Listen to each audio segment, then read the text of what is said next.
Hi అక్క. నీకు తెలుసా ఈరోజు మన వాళ్ళు ఇద్దరిని వేసేశారు. అవునా? ఏదేమైనా వాటర్ డ్రమ్ములో పప్పు కుక్కలు ఈరోజేమో కూల్ డ్రింకుల విషయం పెట్టి చంపేశారు. ఏదేమైనా మన ఆడవాళ్ళు సూపర్. అవును, కొత్త కొత్త ఆలోచనలతో మన వాళ్ళు ముందుకు వస్తున్నారు. ఆడది స్కెచ్ వేస్తే వాకిట్లో ముగ్గు వేసినంత ఈజీగా వేసేస్తుంది. అయినా వీళ్ళకి ఇలానే జరగాలి. 6 సంవత్సరాల పాప నుండి 60 సంవత్సరాల బామ్మ వరకు ఎన్నో దారుణాలు చేశారు. అంగట్లో పెట్టి అమ్మేశారు. ఈ మధ్య మగవాళ్ళకి మూడింది. ఎక్కడ చూసినా మర్డర్లే. మన ఆడవాళ్ళు దొరికిన వాళ్ళని దొరికినట్టు చంపేస్తున్నారు, ప్రేమ పెళ్ళి అంటూ. ఏదేమైనా ఆడవాళ్ళు మగవాళ్ళు సమానమే. గొడవ పడడంలోనూ సంపాదించడంలోనూ ఇప్పుడు కొట్టి చంపడంలోనూ.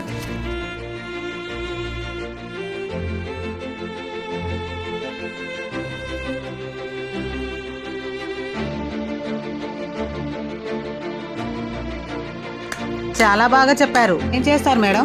జాబ్ చేసి ఎలా వచ్చింది? మా నాన్నది. ఓ, మీ ఫోన్ ఎవరు కొన్నారు? మా అన్నయ్య కొన్నాడు. ఓహో, మీరు మేడం దగదగ మెరిసిపోతుర్రు. మా ఆయన కొనిచ్చాడు.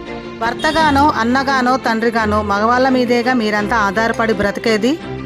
చిన్న వయసులో తండ్రి అండ, వయసు వచ్చాక అన్నదమ్ముల రక్షణ, పెళ్ళయ్యాక భర్త, కాటి వరకు తోడుండేది ఒక్క మగవాడేనమ్మా. ఆడది ఎన్ని సాధించినా, ఎంత ఎత్తు ఎదిగినా మన వెనక ఉండి ఎంతో కృషితో ముందుకు నడిపించేది ఒక్క మగవాడేనమ్మా. ఆడవాళ్ళని అమ్ముతున్నారు అన్నారు. పెళ్లి అనే బంధంతో మగవారిని కొనుక్కున్నది ఆడవారే. అంటే అంగట్లో అమ్ముడుపోయేది మగవారే కదమ్మా.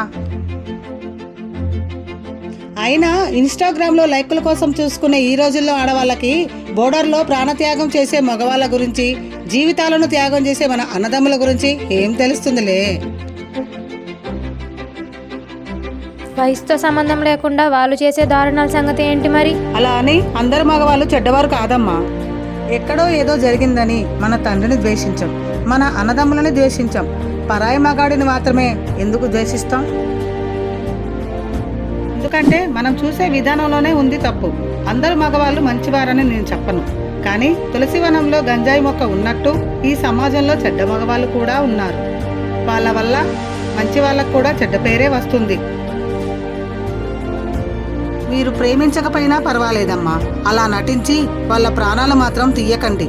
వారి కన్నవారికి కడుపుకోత మాత్రం పెట్టొద్దు. పురాణాల్లో, గ్రంథాల్లో ఆడవారి గురించే గొప్పగా రాశారు. ప్రభుత్వం కూడా మొదటి ప్రాధాన్యత వాళ్ళకే ఇవ్వమని చెప్తుంది. మగవారికి కనీసం గుర్తింపు లేకుండా పోయిందమ్మా ఈ సమాజంలో. కానీ మగవారి గొప్పతనం గురించి, మగవారి త్యాగం గురించి తెలియచేసిన మీకు శతకోటి వందనాలు తల్లి.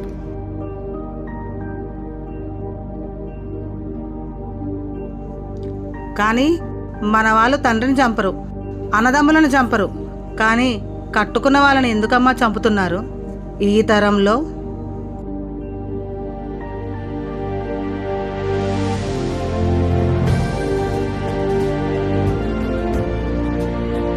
ప్రతి మగవాడి విజయం వెనుక ఆడది ఉంటుందో లేదో తెలియదు, కానీ ఆడది స్వతంత్రంగా, స్వేచ్ఛగా, ఆనందంగా ఉందంటే మాత్రం తన వెనుక ఖచ్చితంగా ఒక మగవాడు ఉన్నట్టే.